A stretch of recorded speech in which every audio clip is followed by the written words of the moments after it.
What would this song sound like in punk rock? Let's find out. First, let's give it some drums.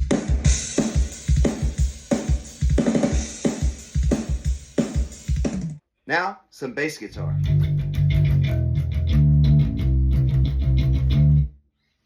Now let's add some electric guitar. Let's do it.